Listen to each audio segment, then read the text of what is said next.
નમસ્કાર મિત્રો, nature view natural વિડીયોમાં તમારું સ્વાગત છે। તો આજે આપણે તમારા માટે લઈને આવ્યા છે એક મહત્વનો જે વ્યક્તિ થઈ ગયા છે, તેનું નામ છે ગૌતમ બુદ્ધ। તો ગૌતમ બુદ્ધનું આપણે પ્રારંભિક જીવનથી લઈ અને અંતિમ જીવન સુધીમાં તેણે શું શું કાર્ય કરેલા છે, શું સુધારા વધારા કરેલા છે, કેવી રીતનું એનું જીવન હતું, શું શું થયું છે, એ બધી માહિતી આજે આપણે જોવાના છે, બરોબર। તો પહેલા તો વાત કરીએ કે ઈસવીસન પૂર્વે 6મી સદીમાં સામાજિક અને ધાર્મિક સુધારણાઓના કાર્ય થયા હતા। ત્યારે મતલબ કે ઈસવીસન પૂર્વે 6મી સદી હતી ને, ત્યારે મતલબ આપણે શું કહેવાય એને, કાર્ય એવી રીતના હતા કે અંધશ્રદ્ધા ત્યારે બહુ અતિશય પ્રમાણમાં વધી ગઈ હતી। અંધશ્રદ્ધાઓ એટલી વધી ગઈ હતી કે વાત પૂછો નહીં। એમાં કોઈ વ્યક્તિને નીચી જાતિનો હોય તો એને ટૂંકમાં પાણી નહીં પીવાનું એના ઘરનું, અથવા એને આપણે ઘરે નહીં આવવા દેવાનું, આવા બધા ઘણા બધા એવા અંધશ્રદ્ધાઓ વધી ગઈ હતી। તો આપણે એમાં ત્યારે એક મહાન વ્યક્તિ, આમ તો બે મહાન વ્યક્તિ થઈ ગયા છે, એક ગૌતમ બુદ્ધ અને એક મહાવીર સ્વામી। આજે આપણે ગૌતમ બુદ્ધ નું ભણશું, પછીના લેક્ચરમાં આપણે મહાવીર સ્વામી નું જોશું। તો ત્યારે ઈસવીસન પૂર્વે 6મી સદીમાં સામાજિક અને ધાર્મિક સુધારક તરીકે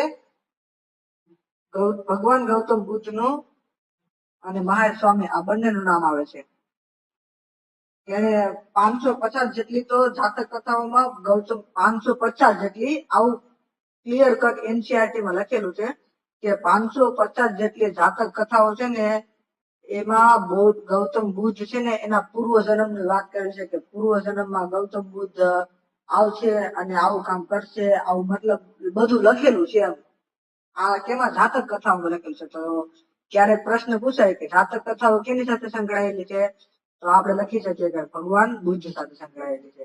અને કેટલી જાતક કથાઓ છે, તો એપ્રોક્સ 550 જેટલી, બરોબર। હવે ગૌતમ બુદ્ધ, જેને આપણે લાઇટ ઓફ એશિયા તરીકે પણ ઓળખવામાં આવે છે, light of Asia Gautam Buddha નું એક નામ છે। કાલ સવારે કોઈ પૂછે કે લાઇટ ઓફ એશિયા તરીકે કોને ઓળખવામાં આવે, તો આપણને આઈડિયા ન હોય કે કોણ હોય છે લાઇટ ઓફ એશિયા। તો ત્યારે આ યાદ રાખવા જેવી વસ્તુ છે કે લાઇટ ઓફ એશિયા તરીકે ભગવાન બુદ્ધ ને ઓળખવામાં આવે છે। હવે ભગવાન બુદ્ધ એટલે કે ગૌતમ બુદ્ધ, એનો જન્મ ભારતમાં નથી થયો છે, તે સમયના નેપાળમાં થયો છે, પણ ત્યારે નેપાળ ભારતમાં જ હતું, એટલે ભારતના બુદ્ધ છે એવી રીતનું કહી શકીએ આપણે। તો તે સમયના નેપાળના કપિલ વસ્તુ નામની જગ્યા છે, એમાં લુંબિની વનમાં તેમનો જન્મ થયો હતો। જન્મ જયારે થયો હતો ત્યારે ભગવાન બુદ્ધ ઈસવીસન પૂર્વે 566 તેમનો જન્મ થયો હતો। અને ટૂંકમાં આ જીસીઆરટી માં કઈક છે, એનસીઆરટી માં કઈક અલગ છે, પણ આપણે મેન જીસીઆરટી બેઝ ઉપર અત્યારે ચાલશું, બરોબર। ભગવાન બુદ્ધ નો જન્મ કપિલ વસ્તુ નામના સ્થળ ઉપર લુંબિની વનમાં થયો હતો, જે હાલ ક્યાં આવેલું છે, હાલ નેપાળમાં આવેલું છે। હવે કપિલ વસ્તુ એક રાજ્ય હતું। હવે કપિલ વસ્તુ રાજ્યના જે વડા, મતલબ કે એના રાજા, કપિલ વસ્તુ નામના જે રાજ્ય હતું એના રાજા હતા શુદ્ધોધન, જે ભગવાન બુદ્ધના પિતા હતા। ભગવાન બુદ્ધના પિતા હતા, એટલે ભગવાન બુદ્ધ ક્યાંથી બિલોંગ કરે છે, ક્ષત્રિય ધર્મ, મતલબ કે રાજા રજવાડાઓમાંથી બિલોંગ કરે છે। તો એને ટૂંકમાં એનું બાળપણનું નામ સિદ્ધાર્થ અથવા તથાગત, જે બી નામ, બે નામથી એને બોલાવતા। બાળપણમાં એનું મૂળ નામ સિદ્ધાર્થ હતું, પણ તથાગત એને કહેતા, એટલે બે નામ એના હતા, એક બાળપણનું નામ સિદ્ધાર્થ હતું અને બીજું નામ હતું તથાગત। બુદ્ધ જયારે જન્મ્યા એટલે 7-8 દિવસની અંદર જ તેમની માતા એક્સપાયર થઈ ગયા, મતલબ ઓફ થઈ ગયા। બોલો, બુદ્ધ જયારે જન્મ્યા ત્યારે તેમની માતા 7 દિવસની અંદર એક્સપાયર થઈ ગયા, મતલબ કે મૃત્યુ પામેલા હતા। તેમની માતાનું નામ શું હતું, જન્મ દેનાર માતાનું નામ હતું માયાદેવી અથવા મહાદેવી। આ ટૂંકમાં કોઈ બી નામ હોય, માયાદેવી હોય અથવા તો મહાદેવી હોય, જ્યારે ભગવાન બુદ્ધ નો જન્મ થયો એટલે 7-8 દિવસની અંદર 7 દિવસની અંદર જ તેમની માતાનું મૃત્યુ થયું હતું. તો હવે સ્વાભાવિક છે કે 7 દિવસનું બાળક તો થોડુંક તકલીફ પડે. હવે એના 7 દિવસનું બાળકને તો જીવવા માટે ટૂંકમાં માતાની તો જરૂર પડે. તો કહેવાય છે કે એમની પાલક માતા તરીકે એમના માસી, જેમનું નામ હતું મહાપ્રજાપતિ અથવા તો ગૌતમી પ્રજાપતિ, જે તેમના પાલક માતા હતા.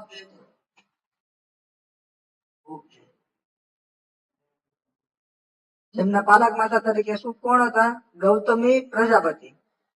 એમના ટૂંકમાં પાલક માતા. જેમ કે કૃષ્ણ ભગવાન છે તો કૃષ્ણ ભગવાનને જન્મ કોણે આપ્યો હતો? તો કે દેવકી માતાએ જન્મ આપ્યો હતો. પણ એને પાલક માતા તરીકે કોનું નામ આવે? તો કે યશોદાનું નામ આવે. એવી જ રીતના ભગવાન બુદ્ધનું માતા કોણ આવે? તો કે જેમ કૃષ્ણ ભગવાનને દેવકી આવે એવી રીતનું ભગવાન બુદ્ધનું આવે માયાદેવી અથવા મહાદેવી. અને તેમને પાલક માતા તરીકે કોણ આવે? જેમ કૃષ્ણ ભગવાનમાં યશોદા આવે છે એવી જ રીતનું પાલક માતા તરીકે ગૌતમી પ્રજાપતિ તરીકે આવે છે. બરોબર. હવે ભગવાન બુદ્ધ છે એનું ગુરુ તરીકે, જે ભગવાન બુદ્ધ છે એને ગુરુ તરીકે આવે છે આલાર કલામ. આલાર કલામ નામના ગુરુ છે. હવે પરીક્ષામાં સ્વાભાવિક છે, સીધો પ્રશ્ન પૂછાય કે ભગવાન બુદ્ધના ગુરુનું નામ કયો, તો તમે ડાયરેક્ટ કહી શકો ને કે આલાર કલામ એમના ગુરુ છે. આલારામ કલારામ નહીં ભાઈ, આલાર કલામ. ઓકે. અને ભગવાન બુદ્ધ છે એમણે ટૂંકમાં એક કહેવાય છે કે જયારે એ નાના હતા ત્યારે એક એમની કુંડળી હોય ને, કુંડળી આપણે જે કહીએ કુંડળી, એ એક મહાન સાધુએ જોઈ હતી. તો ત્યારે એના પિતા શુદ્ધોધનને એવી રીતે કીધું કે તમારો પુત્રને કુંડળીમાં આમ બહુ પ્રભાવિત છે, એ મોટો થઈને કાં તો રાજા બનશે, બહુ મોટો મહાન ચક્રવર્તી સમ્રાટ બનશે, અને કાં તો તે કોઈ મહાન સાધુ એટલે સંત બનશે એમ. અને ડિપેન્ડ હવે એની ઉપર રહેશે. એમાં સંત થવાના થોડાક ચાન્સીસ વધારે છે, 60-40 નો રેશિયો છે એવી રીતનું કીધું હતું. તો સ્વાભાવિક છે કોઈ પિતા એના પુત્રને સંત થવા તો ન જ દે. એટલે એના પિતા શુદ્ધોધને એવી રીતનું વિચાર્યું કે આપણે આને બુદ્ધને, ટૂંકમાં બુદ્ધ ત્યારે તો નતો, ત્યારે તો એનું નામ સિદ્ધાર્થ હતો, એટલે આપણે સિદ્ધાર્થને સંત નથી થવા દેવો, આપણે સિદ્ધાર્થને ચક્રવર્તી સમ્રાટ બનાવવાનો છે. એટલે ચક્રવર્તી સમ્રાટ બનાવવો તો એને બધું ટૂંકમાં જે રાજાને સુખ આવે ને એ બધું સુખ આપેલું. પણ આ એને એક વખત ટૂંકમાં એને બહુ એટલે બહુ અતિશય સૌથી વધારે આમ એને કાંઈ પણ વસ્તુને ઘટ ન થવી દે. જેમ રાજા મહારાજા કેમ અત્યારે હાલની તકે આપણે જોઈએ કે ભાઈ કોઈ પૈસા વાળો વ્યક્તિ હોય તો એનો પુત્ર વિદેશમાં ફરે, ગમે એ કરે. એવી રીતનું અત્યારે તે સમયમાં પણ ભગવાન બુદ્ધને, મતલબ કે સિદ્ધાર્થ, એનું નામ હતું સિદ્ધાર્થ. હજી બુદ્ધ ક્યારે બને? એને જ્ઞાન પ્રાપ્તિ થાય પછી બુદ્ધ બને. એ પેલા તો એ સિદ્ધાર્થ જ હોય. તો સિદ્ધાર્થને ટોટલ પ્રકારના સુખ આવે એમ એના પિતા, પણ એના જે એ તો જે લખેલું છે એ થવાનું છે. એટલે એને ટૂંકમાં પછી એને સંસારના મોહમાં રાખી દે. એટલે એમના લગ્ન કરાવી દે છે. લગ્ન કરાવી દે એટલે પછી એના પિતાને એમ, શુદ્ધોધનને એમ હતું કે લગ્ન કરાવી દીધા, હવે તો સંસારનો ત્યાગ નહીં કરે. એટલે એમને લગ્ન કરાવ્યા. તો એમની પત્ની હતી, એમની પત્નીનું નામ શું હતું? યશોધરા. શું નામ હતું? યશોધરા. એમની પત્નીનું નામ હતું કોની? સિદ્ધાર્થની, એટલે કે ભગવાન બુદ્ધની પત્નીનું નામ હતું યશોધરા. થોડા સમય પછી એને ત્યાં પુત્રને પ્રાપ્ત થઈ છે. તો એ પુત્રનું નામ હતું રાહુલ. તો હવે તો પેલાને એમ જ લાગી ગયું હતું શુદ્ધોધનને કે હવે મારો પુત્ર છે એને ઘરે હવે પુત્ર આવી ગયો છે, તો હવે આ ગૃહ ત્યાગ કરશે નહીં, હવે આ સંન્યાસી લેશે નહીં, હવે તો ચક્રવર્તી સમ્રાટ જ બનશે. ટૂંકમાં આવું હતું એને. તો એક દિવસ એ નગરની મુસાફરી કરવા નીકળ્યા. કોણ? ભગવાન બુદ્ધ. ત્યારે એ નગરની મુસાફરી કરવા નીકળ્યા ત્યારે એને રસ્તામાં આ વાર્તા તમે સાંભળી દેશે. ત્યારે તેમને રસ્તામાં 4 વ્યક્તિ મળે. એક વૃદ્ધ વ્યક્તિ મળે, એક રોગી માણસ મળે, એક સ્મશાનની યાત્રા મળે અને એક સંન્યાસી મળે. આ 4 વ્યક્તિ મળે. તેમાં પેલા વૃદ્ધ માણસ એને મળે. તો એના સારથીને પૂછે કે સારથી, આ બાપા જેવા ડોહા બાપા જેવા છે અને આમ ઉધરસ ખાય છે ને આ કોણ છે? એ કે ભગવાન બુદ્ધ આ વૃદ્ધ વ્યક્તિ છે અને બધા એક દિવસના સમયે વૃદ્ધ થવાના જ છે એમ. એ કે હા એવું છે, તો મતલબ કે વૃદ્ધ નું ટૂંકમાં આ વૃદ્ધ ની જિંદગી થોડીક આમ મુશ્કેલી વાળી કહેવાય એમ. પછી આગળ ગયા તો એક રોગી માણસ આમ રોગ થી પીડાતો હતો. તો ભગવાન બુદ્ધે પૂછ્યું, કેમ કે એને તો વૈભવમાં જ રહ્યા છે ભગવાન બુદ્ધ, એને તો ખબર જ નથી કે કોને દુઃખ કહેવાય, કોને દુઃખ નામનો શું કહેવાય કે શબ્દ એના જીવનમાં હજી સુધી આવ્યો નતો. પણ કેમ શું કરવા નતો આવ્યો? કેમ કે એના પિતાએ વિચાર્યું જ નતું કે મારો પુત્ર મોટો થઈને ચક્રવર્તી સમ્રાટ બનવો જોઈએ. એટલે ભગવાન બુદ્ધે જોયું તો એક રોગી માણસ હતો. આવું વ્યક્તિ કોણ છે રોગી માણસ? એટલે ટૂંકમાં ભગવાન બુદ્ધને ખબર નહીં કે એને એના સારથીને પૂછ્યું, સારથી સન્ન, એના સારથીનું નામ હતું સન્ન. એને પૂછ્યું કે સારથી આ કોણ છે? કે આ રોગી વ્યક્તિ છે. કે રોગી વ્યક્તિ એટલે કે એવો વ્યક્તિ કે જે રોગથી પીડાય છે, એને મતલબ કે અત્યારે એના શરીરમાં સૌથી વધારે દુઃખ કષ્ટ એવું હોય છે. આમ રોગ મતલબ એક પ્રકારનો રોગ હોય એના શરીરમાં. ઓકે એવું છે. પછી થોડાક આગળ ગયા તો એક સ્મશાન યાત્રા આવતી હતી, આગળથી હાલી આવતી હતી, આમ આપણે શું કે અંતિમ યાત્રા. તો ભગવાન બુદ્ધે પૂછ્યું કે આ વ્યક્તિઓ કેમ આને લઈને જાય છે ને આવી રીતનું બાંધેલું છે ને આ શું છે? એને તો કોઈ દિન જિંદગીમાં નતું જોયું કે મરેલા વ્યક્તિ કેવી રીતના હોય. તો એને કીધું સારથીએ સનને કે એ તો સ્મશાન યાત્રા છે, એક દિવસના સમયે બધા મરી જવાના છે. એવું છે? હા.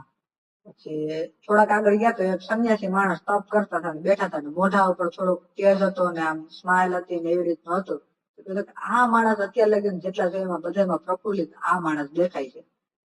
તો ત્યારે સારથીએ કીધું કે આ તો સાધુ સંત છે, મહાત્મા છે, આ સંસારના મોહ માયામાંથી પરે હોય, અને કોઈનું લેવા દેવા ન હોય, આ કોઈનો ન હોય ને કોઈ આના ન હોય, આ દુનિયાથી વિલુપ્ત હોય એવી રીતના રહેતા હોય એમ. ઓકે એવું છે, તો આ જિંદગી સારી એમ. ભગવાન બુદ્ધને ત્યારે વિચાર્યું કે આપણે સંન્યાસ ધારણ કરવું, અને ત્યારથી ટર્નિંગ પોઈન્ટ આવી ગયો એમ. એટલે તો અહીંયાથી ભગવાન બુદ્ધનો ટર્નિંગ પોઈન્ટ આવી ગયો છે. ક્યાંથી? એ સંન્યાસીને મળે, સંન્યાસીના મુખ ઉપર એને વધારે પડતું તેજ દેખાય, એટલે એને એમ લાગ્યું કે સંન્યાસી થવું માટે સંન્યાસીની જિંદગી મતલબ સુખની જિંદગી એમ.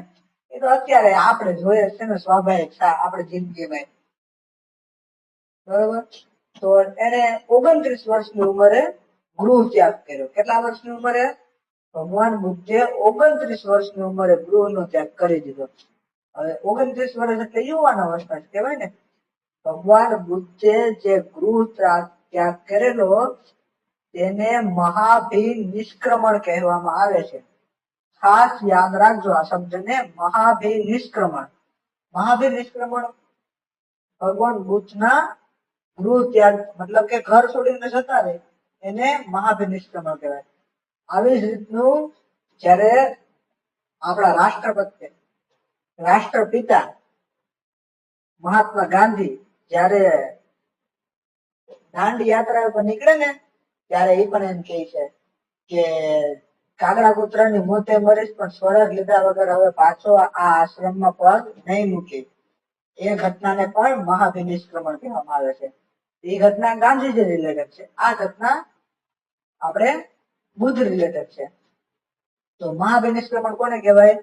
મહાભિનિષ્ક્રમણ કોને કહેવાય? ભગવાન બુદ્ધે જે ગૃહ ત્યાગ કર્યો એને મહાભિનિષ્ક્રમણ કહેવામાં આવે છે. ઓકે બરોબર. હવે આપણે કેટલા વર્ષે? 29 વર્ષની ઉંમરે ગૃહ ત્યાગ કર્યો. 6 વર્ષ સુધી તેમણે તપસ્યા કરી અને 35 વર્ષે તેમને જ્ઞાનની પ્રાપ્તિ થઈ.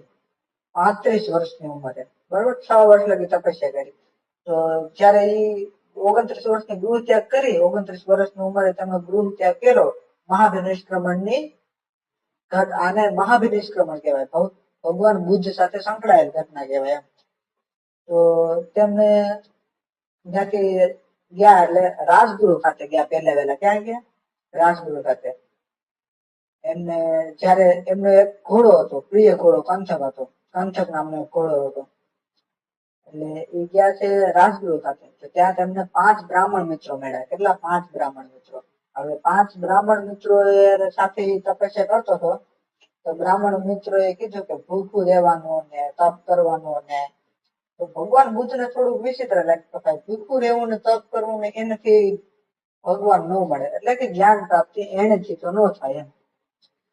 તો એને પછી એકલા એને તપ કરવાનો વિચાર કર્યો કે મારે એકલા તપ કરવો. પછી એને એકલા બોધિ ગયા નામની જગ્યાએ, ક્યાં? બોધિ ગયા નામની જગ્યાએ પીપળાના વૃક્ષની નીચે, પીપળા પેપળો આપણા ગામડાની ભાષામાં પેપળો, પીપળાના વૃક્ષની નીચે બોધિ ગયા નામની જગ્યાએ નિરંજના નદીના કિનારે, આ બધી જગ્યા ક્યાં આવેલી છે?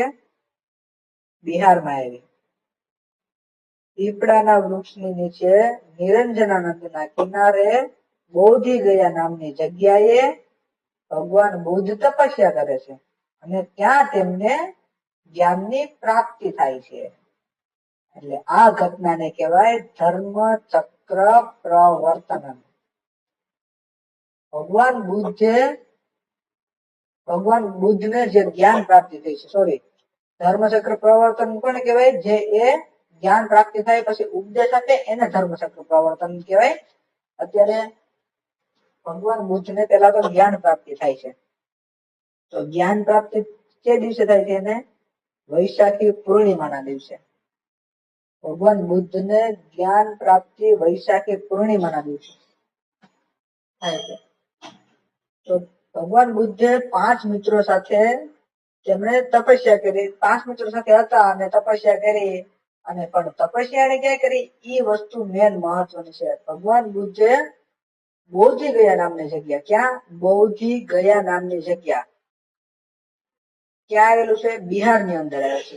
બિહારની અંદર બોધિ ગયા નામની જગ્યાએ નિરંજના નદી, કઈ નદી? નિરંજના નદીના કિનારે પીપળાના વૃક્ષની નીચે બેઠીને તપસ્યા કરી હતી. ત્યાં એને તપસ્યા કરી અને ત્યાંથી અમને જ્ઞાન પ્રાપ્તિ થઈ. તો જ્ઞાન પ્રાપ્તિ ભગવાન બુદ્ધને કયા દિવસે થઈ હતી? વૈશાખી પૂર્ણિમાના દિવસે. તો વૈશાખી પૂર્ણિમાને બુદ્ધ પૂર્ણિમા તરીકે પણ ઓળખવામાં આવે છે. વૈશાખી પૂર્ણિમાને બુદ્ધ પૂર્ણિમા તરીકે ઓળખવામાં આવે છે. શા માટે ઓળખવામાં આવે છે? એના 3 રીઝન છે. પહેલો, ભગવાન બુદ્ધનો જન્મ વૈશાખી પૂર્ણિમાના દિવસે થયો હતો. ભગવાન બુદ્ધને જ્ઞાન પ્રાપ્તિ વૈશાખી પૂર્ણિમાના દિવસે થઈ હતી. ભગવાન બુદ્ધનું મૃત્યુ વૈશાખી પૂર્ણિમાના દિવસે થયું હતું. એટલા માટે એને બુદ્ધ પૂર્ણિમા તરીકે પણ ઓળખવામાં આવે છે. હવે આ બધું એક જ દિવસે થયું હતું. હવે ભગવાન બુદ્ધને જ્ઞાન પ્રાપ્તિ થઈ ગઈ તો એને પાછા એ જ્ઞાન પ્રાપ્તિ થઈ ગયા એટલે હવે એને વિચાર્યું કે આ જ્ઞાનને વેચવાથી વધે, જ્ઞાન વેચવાથી વધે, છુપાવવાથી ન વધે.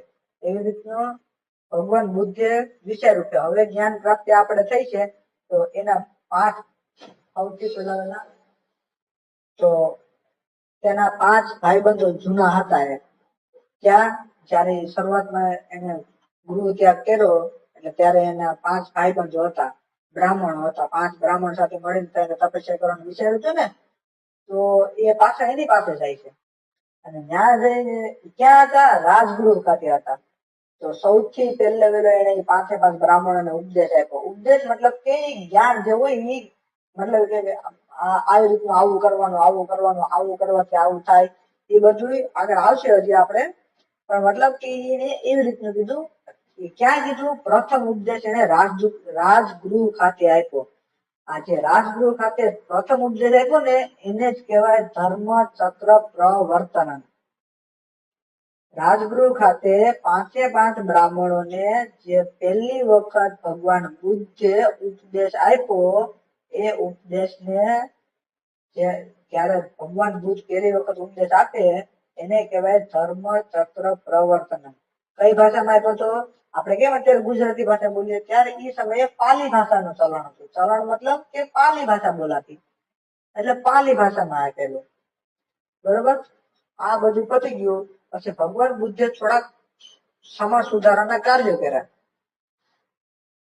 અને ભગવાન બુદ્ધ શબ્દનો અર્થ જ થાય છે જાગ્રત અથવા તો જ્ઞાન. એટલે ભગવાન ત્યારે આપણે ઋષુપાલિકા નદી કિનારે બોધી ગયા જગ્યાએ ગયું તો કોણ? સિદ્ધાર્થ. પણ આવ્યું કોણ? બુદ્ધ. મતલબ કે ત્યાં એ જગ્યાએ જેને જ્ઞાન પ્રાપ્ત થઈ ને પછીથી જ એ બુદ્ધ તરીકે ઓળખાણા. એ પેલા જે કોણ હતા? સિદ્ધાર્થ હતા. બુદ્ધ ક્યારથી ઓળખાણા? બિહારમાં ગયા, બોધી ગયા નામની જગ્યાએ ગયા, ત્યાં એને તપ કર્યો, પછી એને જ્ઞાન પ્રાપ્તિ થઈ, જ્ઞાન પ્રાપ્તિ થઈ પછીથી એ બુદ્ધ તરીકે ઓળખાણા. ત્યાં સુધી તે સિદ્ધાર્થ હતા. બરોબર.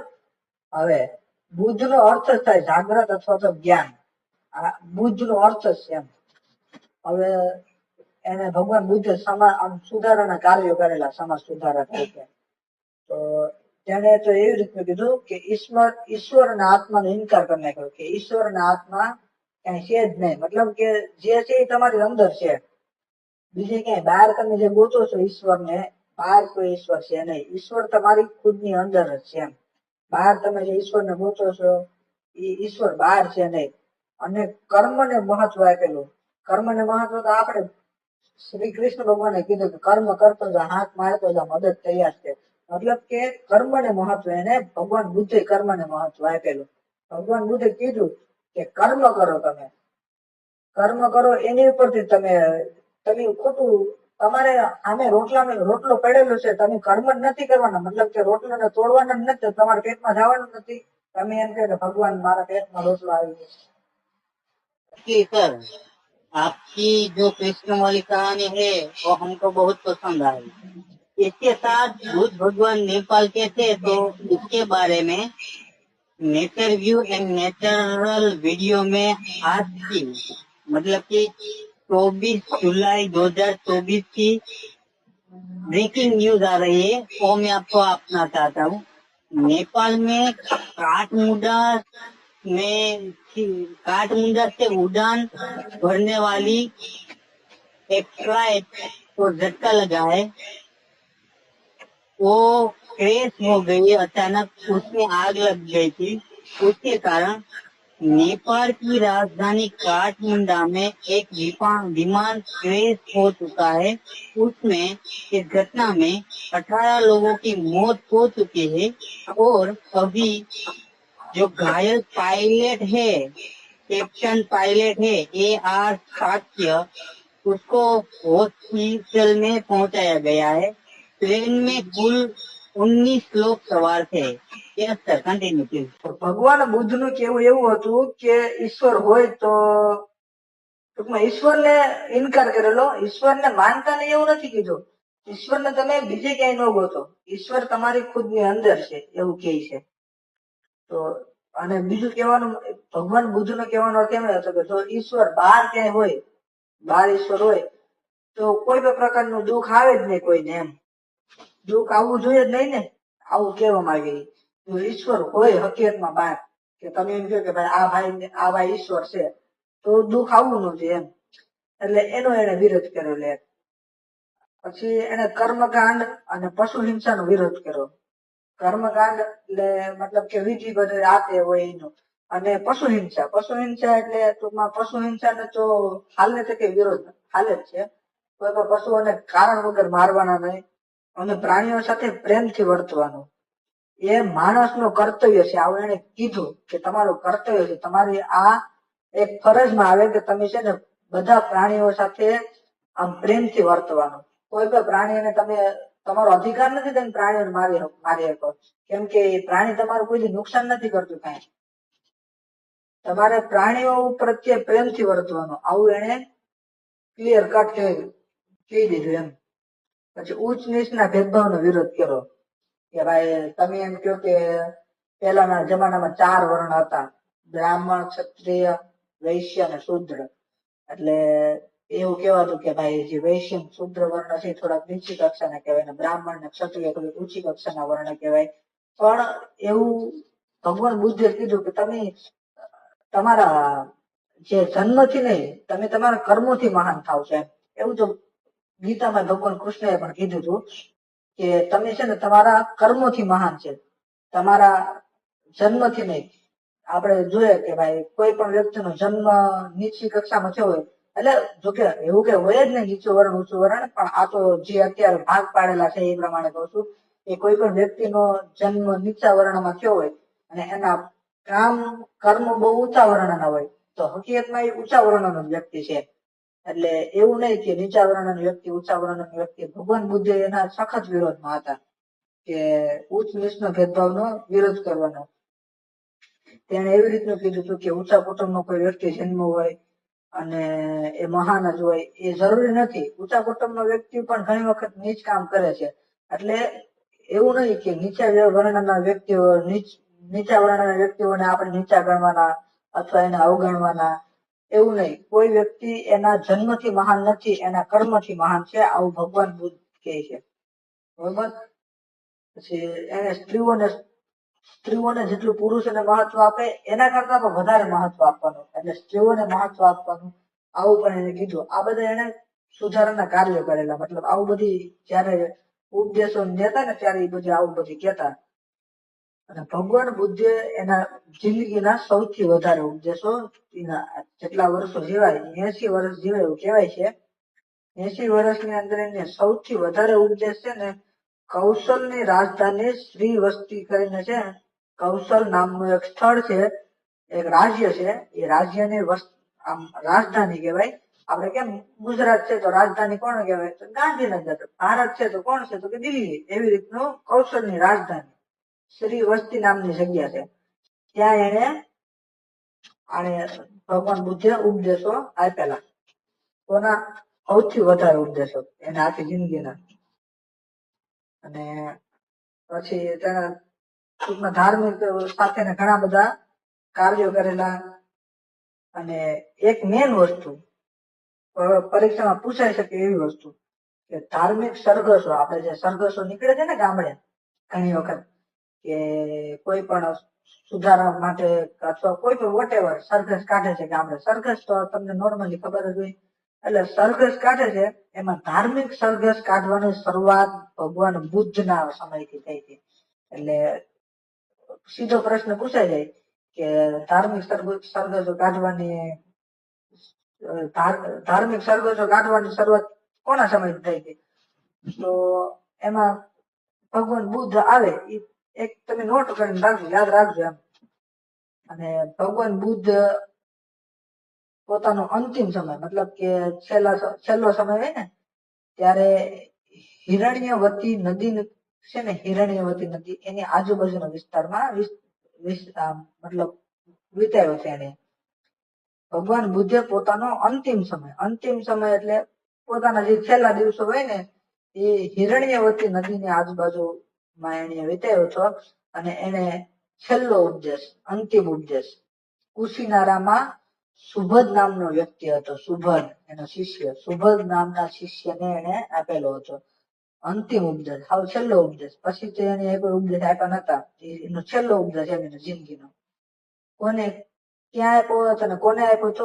કુશીનારામાં. કુશીનારા નામનું વ્યક્તિ સ્થળ છે.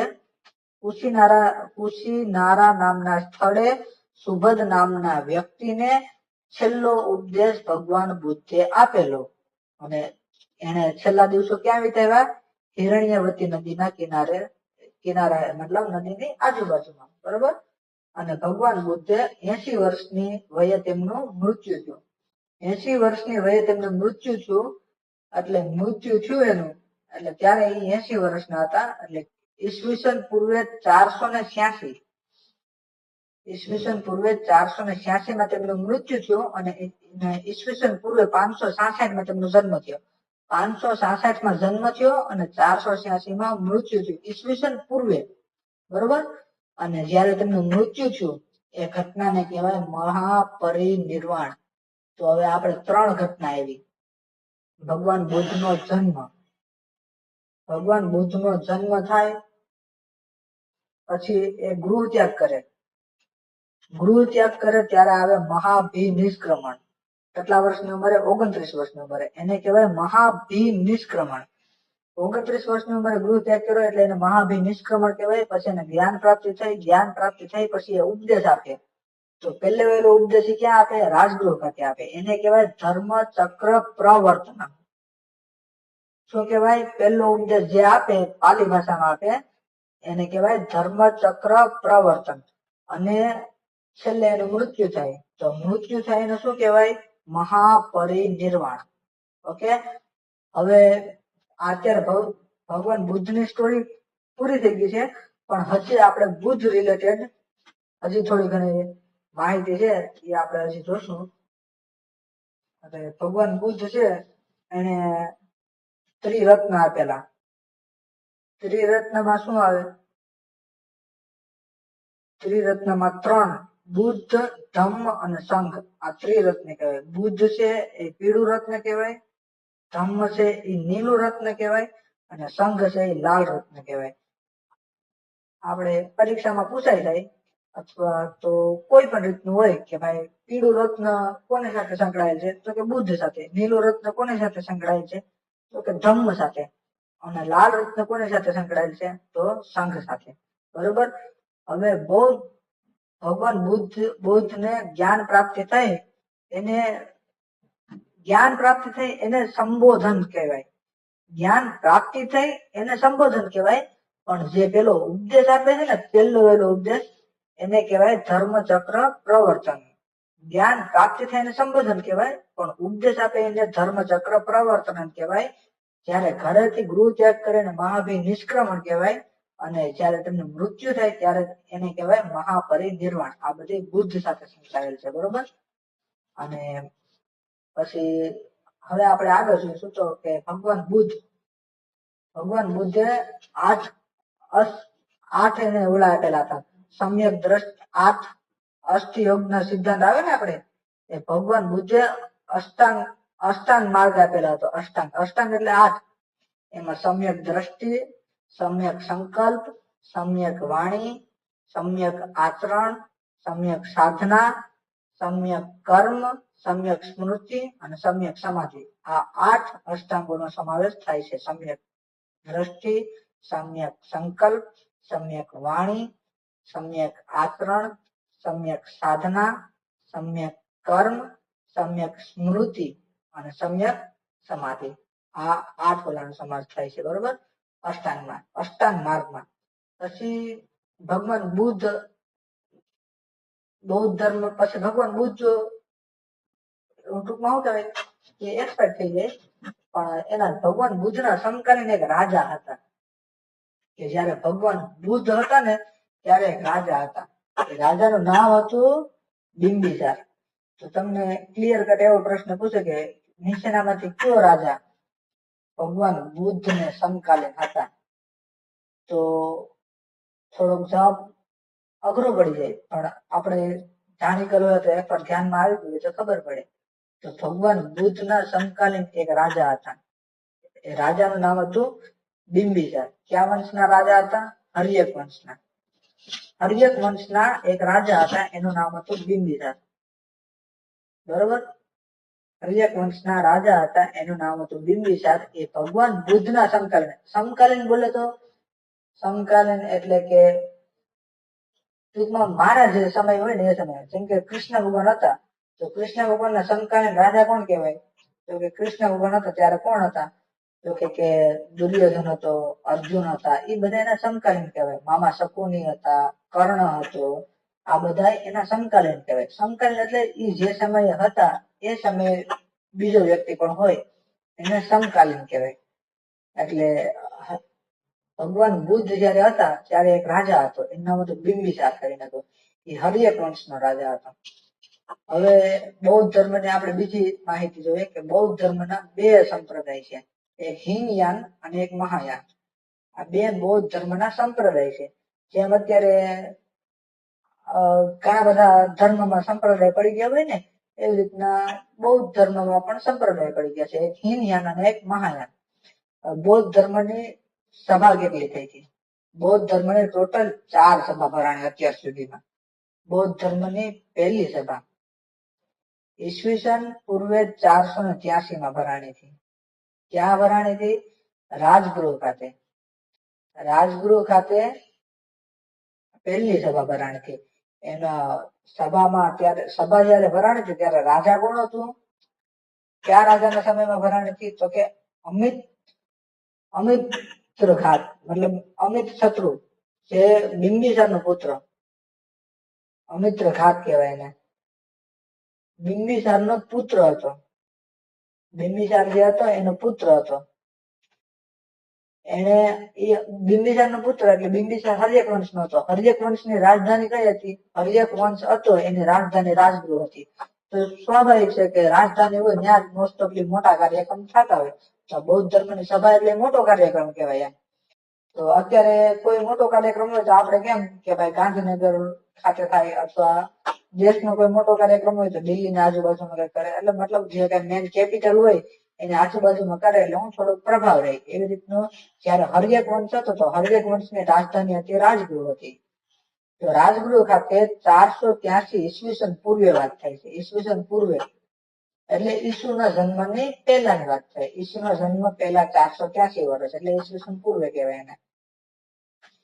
એટલે ઈસુ ખ્રિસ્તીના જે જન્મ થયો એને આપણે આઈડિયલ માનીને અત્યારે હાલીએ છીએ. તો 483 વર્ષ પહેલા ઈસવીસન પૂર્વે 483 વર્ષમાં અમિત્ર શત્રુ છે ને, અમિત શત્રુ એ નામના વ્યક્તિ એટલે રાજા હતા. એનો અધ્યક્ષ હતો. મહાકશ્યપ કરીને અધ્યક્ષ હતો.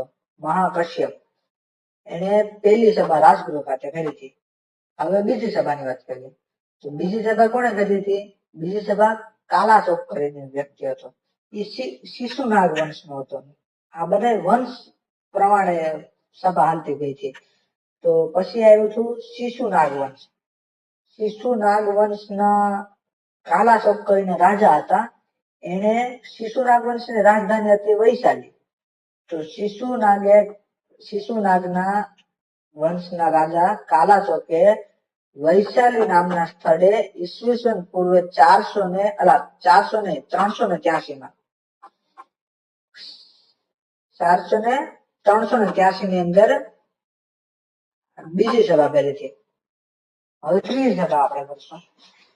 ત્રીજી સભા 255 માં ઈસવીસન પૂર્વે 255 માં મૌર્ય સામ્રાજ્યનો એક મહાન શાસક થઈ ગયો છે. તમે બધા એનાથી વાકેફ હશો. સમ્રાટ અશોક. ચક્રવર્તી સમ્રાટ અશોક કહેવાય એને. શું કહેવાય? ચક્રવર્તી સમ્રાટ અશોક. સમ્રાટ અશોકે પાટલીપુત્ર મૌર્ય હતું એની રાજધાની કઈ હતી? તો કે પાટલીપુત્ર હતી. એટલે બધાએ જે વંશના શાસક હતા એને પોતાની રાજધાનીમાં આ બધી સભાઓ ભરેલી હતી. મૌર્ય યુગના શાસક કોણ હતા? તો કે અશોક હતા. અશોકે ત્રીજી બૌદ્ધ સભા ભરી. ક્યાં ભરી? પાટલીપુત્રમાં. અને ક્યારે ભરી? ઈસવીસન પૂર્વે 255 ની અંદર. હવે ચોથી સભા ક્યારે ભરાણી? ઈસવીસનની પહેલી સદીમાં, મતલબ ઈસુના જન્મની પહેલી સદીની અંદર ભરાણી હતી. પણ રાજા કોણ હતો? કુષાણ વંશનો રાજા કનિષ્ક કરીને હતો. અને કુષાણ વંશની રાજધાની કઈ હતી? કુંડલવન કરીને રાજધાની હતી. કુંડલવન કુષાણ વંશની રાજધાની હતી. પાટલીપુત્ર મૌર્ય સામ્રાજ્યની રાજધાની હતી. વૈશાલી શિશુનાગ વંશની રાજધાની હતી. અને રાજગૃહ હર્યક વંશની રાજધાની હતી. બરોબર. તો કનિષ્કે ચોથી બૌદ્ધ સભા ભરી. ક્યાં ભરેલી ચોથી બૌદ્ધ સભા? કુંડલવનમાં. કેટલામી સદીમાં? ઈસવીસનની પહેલી સદીમાં. તો હવે આપણે યાદ રાખીએ. આપણે આ યાદ રાખવાની એક શોર્ટ ટ્રીક છે. એ ફોર અમિત ઘાત, કે ફોર કાલાચોક, પાછો એ ફોર અશોક અને કે ફોર કનિષ્ક. એકે પહેલી સભા અમિત્ર શત્રુ એટલે અમિત્ર ઘાત કોણ હતો? બિંબિસાર નો પુત્ર હતો. અમિત શત્રુ એને કહેવાય. અમિત શત્રુએ પહેલી સભા રાજગૃહ ખાતે કરી. કાલાશોકે બીજી સભા વૈશાલી ખાતે કરી. અશોકે ત્રીજી સભા પાટલીપુત્ર ખાતે કરી. અને કનિષ્કે ચોથી સભા કુંડલવન ખાતે કરી. બરોબર. હવે ભગવાન બુદ્ધ ની સાથે એક સાહિત્ય સંકળાયેલું છે. એનું નામ છે ત્રિપિટક. ત્રિપિટક ને જેમ આપણે હિન્દુ ધર્મનું મહત્વનું સાહિત્ય શું કહેવાય? તો શ્રીમદ ભગવદ ગીતા. મુસ્લિમ ધર્મનું તો કે કુરાન કહેવાય. ખ્રિસ્તી ધર્મનું બાઇબલ છે. એવી જ રીતનું જે આ બૌદ્ધ ધર્મ છે એનું ત્રિપિટક કરીને છે. ત્રિપિટક એટલે કે એમાં 3 પ્રકારના શુદ્ધ પિટક, વિનય પિટક અને અભિધમ્મ પિટક. આ 3 પિટક છે. શુદ્ધ પિટક, વિનય પિટક અને અભિધમ્મ પિટક. આ 3 પિટક પાલી ભાષામાં લખાયેલા છે. એટલે ભગવાન બુદ્ધની મોસ્ટ ઓફ જે આપણા જૂના સાહિત્ય ક્યાં ઓલામાં લખાયેલા છે તો કે સંસ્કૃત ભાષામાં, કેમ કે ત્યારે સંસ્કૃત ભાષાનું મહત્વ હતું. તો પછી જયારે ભગવાન બુદ્ધ આવ્યા ત્યારે પાલી ભાષાનું મહત્વ વધારે હતું, એટલે પાલી ભાષામાં લખાયેલું છે. એટલે આ 3 ઓલા છે એ એક યાદ રાખવા જેવું છે. આમાંથી ઘણી વખત પ્રશ્ન પૂછાઈ જાય છે કે સૌથી વધારે મતલબ કઈ પાલી ભાષા ત્યારે ઉપયોગમાં વધારે લેવાતી હતી. બાકી તો લગભગ ભગવાન બુદ્ધ નું આપણે બધું કઈ બાકી રહ્યું નથી. તો એકવાર આપણે રિવિઝન કરી નાખીએ, ફટાફટ રિવિઝન, ફાસ્ટ રિવિઝન કરી નાખશું. ભગવાન બુદ્ધે 550 જેટલી જાતક કથાઓ ભગવાન બુદ્ધના પૂર્વ જન્મ સાથે સંકળાયેલ છે. ભગવાન બુદ્ધનો જન્મ નથી થયો એ પહેલાની સાથે સંકળાયેલ, ભગવાન બુદ્ધના પૂર્વ જન્મ. કે ભગવાન બુદ્ધ એવું કહેવાય છે કે ભગવાન બુદ્ધ એ કૃષ્ણ ભગવાનનો જ અવતાર છે. પછી ભગવાન બુદ્ધ નેપાળના કપિલવસ્તુ નામના જગ્યામાં લુંબિની વન કરીને જગ્યા છે. કપિલવસ્તુ સ્થળની અંદર લુંબિની વન કરીને છે. જ્યાં ઈસવીસન પૂર્વે 566 માં જન્મ થયો હતો તેમનો. કપિલવસ્તુના રાજા કોણ હતા? રાજા શુદ્ધોધન. એ કોણ હતા? પિતા હતા. કોના પિતા હતા? ભગવાન બુદ્ધના પિતા હતા. ભગવાન બુદ્ધનું બાળપણનું નામ હતું સિદ્ધાર્થ, અથવા તો કહેવાય તથાગત. બરોબર. આ ભગવાન બુદ્ધના બાળપણના નામ હતા. ભગવાન બુદ્ધ જયારે જન્મ્યા ત્યારે તેમની માતા એક્સપાયર થઈ ગયા હતા 7 દિવસની અંદર જ. તો તેમની માતાનું નામ શું હતું? જન્મ દેનાર માતાનું નામ હતું માયાદેવી. અને એમને પછી પાલક માતા હતા. તો પાલક માતાનું નામ શું હતું?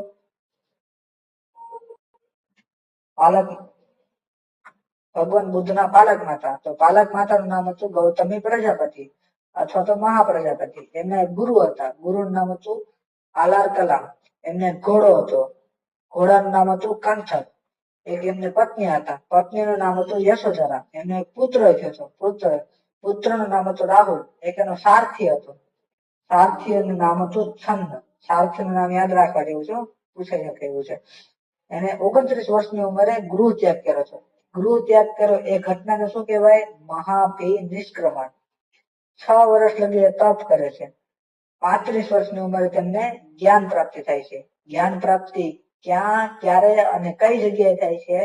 ભગવાન બુદ્ધને જ્ઞાન પ્રાપ્તિ બોધી ગયા નામની જગ્યાએ નિરંજના નદીના કિનારે બિહારમાં પીપળાના વૃક્ષની નીચે વૈશાખી પૂર્ણિમાના દિવસે જ્ઞાન પ્રાપ્તિ થાય છે. આ ઘટનાને શું કહેવાય? સંબોધન કહેવાય છે. ત્યારે ભગવાન બુદ્ધને જ્ઞાન પ્રાપ્તિ થાય તેને સંબોધન કહેવાય. ભગવાન બુદ્ધને જ્ઞાન પ્રાપ્તિ થાય પછી એ પહેલો ઉપદેશ રાજગૃહ ખાતે આપે. પ્રથમ ઉપદેશ રાજગૃહ ખાતે આપે. કોને આપે? 5 બ્રાહ્મણો હતા ને એના ભાઈ એને આપે. એટલે કઈ ભાષામાં આપે? પાલી ભાષામાં ઉપદેશ આપે. પહેલો ઉપદેશ પાલી ભાષામાં રાજગૃહ ખાતે આપે. એને કહેવાય ધર્મ ચક્ર પ્રવર્તન. બરોબર. પછી ભગવાન બુદ્ધ સમાજ સુધારણના ઘણા બધા કાર્યો કર્યા. એને કીધું કે ઈશ્વર આપણે એને ઇનકાર કર્યો કે ઈશ્વર ક્યાંય છે નહીં, ઈશ્વર તમારા ખુદની અંદર જ છે. તમે પોતે મતલબ કે માણસ સેવા કરો, બાકી બીજા કોઈ ખોટી રીતના કે આડા રસ્તે ન જાઓ, અંધશ્રદ્ધામાં ન પડો, પશુ હિંસા ન કરો, પશુઓ સાથે પ્રેમથી વર્તો, પશુઓને તમે મારો નહીં, પશુઓ સાથે તમારે પ્રેમથી વર્તવાનું એ તમારું કર્તવ્ય છે, તમારે ફરજ છે. પછી ઉચ્ચ નીચના ભેદભાવ નહીં રાખવાના, સ્ત્રી પુરુષને સમાન મહત્વ આપવાનું, આવા બધા એના ઘણા બધા સુધારાના કાર્યો કર્યા. પછી અહીંયા અષ્ટાંગ માર્ગો આપ્યા. ટૂંકમાં સમ્યક દ્રષ્ટિ, સમ્યક વાણી, સમ્યક સંકલ્પ, સમ્યક આચરણ, સમ્યક સાધના, સમ્યક કર્મ, સમ્યક સ્મૃતિ અને સમ્યક સમાધિ. એને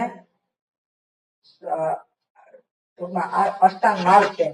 ભગવાન બુદ્ધના અષ્ટાંગ માર્ગની અંદર આટલો સમાવેશ થાય છે. ભગવાન બુદ્ધે સૌથી વધારે ઉપદેશ ક્યાં આપ્યા?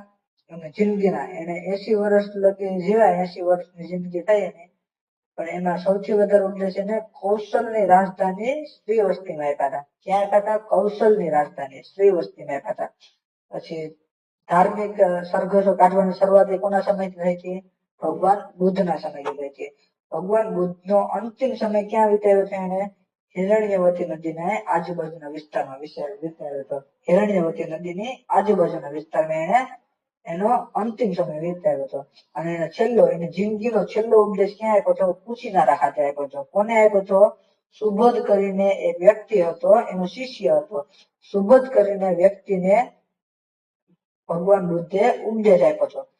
ભગવાન બુદ્ધને લાઇટ ઓફ એશિયા કહેવાય. કેમ કે એશિયામાં છે ને તે સમયે માત્ર બુદ્ધ બુદ્ધ બુદ્ધ, બીજી વાત નહીં. ભગવાન બુદ્ધ સિવાય કોઈનું હાયલું નહોતું. એટલે જેવી રીતના આપણે મહાત્મા ગાંધી 1915 માંથી જયારે બ્રિટન ટૂંકમાં લંડન થી આવ્યા હતા ભારત, ત્યારે કેમ 1915 થી 1947 લગી ગાંધીજી ગાંધીજી ગાંધીજી એટલે ગાંધી યુગ કહેવાય. એવી રીતનો આખા એશિયામાં છે ને ત્યારે ભગવાન બુદ્ધ બીજું કોઈ વ્યક્તિ નહીં. ભગવાન બુદ્ધ બુદ્ધ બુદ્ધ, બીજી વાત નહીં. એટલે એને લાઇટ ઓફ એશિયા કહેવાય. પછી ભગવાન બુદ્ધ નું ઈસવીસન પૂર્વ 486 માં મૃત્યુ થાય છે. એટલે એને શું કહેવાય? મહાપરિનિર્વાણ કહેવાય. બરોબર. અને વૈશાખી પૂર્ણિમાના દિવસે ભગવાન બુદ્ધને જ્ઞાન પ્રાપ્તિ થાય છે, એનો જન્મ થાય છે અને મૃત્યુ થાય છે. એટલે એને બુદ્ધ પૂર્ણિમા તરીકે ઓળખવામાં આવે છે. બુદ્ધ ધર્મ સાથે ત્રિરત્ન સંકળાયેલા છે. ત્રિરત્નમાં કોણ કોણ આવે? બુદ્ધ, ધમ્મ અને સંઘ. બુદ્ધ એટલે પીળું રત્ન, ધમ્મ એટલે લીલું રત્ન, સંઘ એટલે લાલ રત્ન. બરોબર. આ બધા અને બૌદ્ધ ધર્મના બે સંપ્રદાય છે, એક હીનયાન અને એક મહાયાન. ક્યારેક પૂછે છે કે બૌદ્ધ ધર્મની કેટલી સંપ્રદાય છે? તો નોર્મલી છે બે, હીનયાન અને મહાયાન. બરોબર. અને ભગવાન બુદ્ધ ને ત્રિપિટક નામનો બૌદ્ધ ધર્મનો પવિત્ર ગ્રંથ કહેવાય ત્રિપિટક. એમાં શુદ્ધ પીટક, વિનય પીટક અને અભિધર્મ પીટક કરીને છે. આ ત્રણ પીટક પાલી ભાષામાં લખાયેલા છે. બરોબર. હવે એક વસ્તુ ખાસ છે કે પૂજાનું સ્થાન છે, મતલબ બુદ્ધનું આપણે કેમ મંદિર હોય તો મંદિરમાં ગર્ભગૃહ હોય એમાં પૂજા કરીએ, એવી રીતનું આ બુદ્ધ લોકોનું જે હોય ને એમાં પૂજાનું જે સ્થળ હોય ને ચૈત્ય કહેવાય. શું કહેવાય? ચૈત્ય. આપણે ગર્ભગૃહ કહીએ. એમાં બુદ્ધ લોકોમાં ચૈત્ય ને છે ને પૂજાનું સ્થળ હોય. અને આરામ કરવાનું મતલબ કે જે રહેવાનું સ્થળ હોય ને વિહાર કહેવાય. બુદ્ધ એટલે ચૈત્ય અને વિહાર. તો વિચાર કરો, આપણું ઘર હોય તો આપણા ઘરમાં બેડરૂમ કેટલા હોય? ટૂંકમાં વધારે હોય, પણ પૂજા રૂમ એક જ હોય છે. બેડરૂમ ઘણા બધા હોય પણ પૂજા રૂમ એક જ હોય. એટલે પૂજાનું સ્થળ એટલે ચૈત્ય અને આરામ કરવાની જગ્યા એટલે વિહાર. એટલે ચૈત્ય કોને કહેવાય? તો કે ભાઈ ચૈત્યની સંખ્યા હંમેશા ઓછી હોય, વિહારની સંખ્યા કમ્પેરેટિવ ટુ વિહારની સંખ્યા. કેમ કે વિહાર આરામ કરવાની જગ્યા, વિહારની સંખ્યા વધારે હોય પણ ચૈત્યની સંખ્યા વિહાર જેટલી ન હોય. બરોબર. પછી એને 4 બૌદ્ધ સભા બનાવી હતી. પેલા એના ભગવાન બુદ્ધના સમકાલીન રાજા કોણ હતા? તો કે બિંબિસાર કરીને હતા, એ રાજા હતા. એ કોના સમકાલીન હતા? ભગવાન બુદ્ધના સમકાલીન હતા. પછી ભગવાન બુદ્ધે 4 સભા કરી હતી. ભગવાન બુદ્ધ બૌદ્ધ ધર્મની, મતલબ ભગવાન બુદ્ધ ટૂંકમાં એક્સપાયર થઈ જાય પછી સભા ભરાય એની. એટલે બૌદ્ધ ધર્મની ટોટલ 4 સભા ભરાણી. એમાં પહેલી સભા અમિત શત્રુ નામના વ્યક્તિએ, જે હર્યક વંશનો હતો, અમિત શત્રુ નામના રાજાએ રાજગૃહ ખાતે ઈસવીસન પૂર્વે 483 માં પહેલી બૌદ્ધ સભા કરી. બીજી બૌદ્ધ સભા કાલાશોક નામના વ્યક્તિએ, જે શિશુના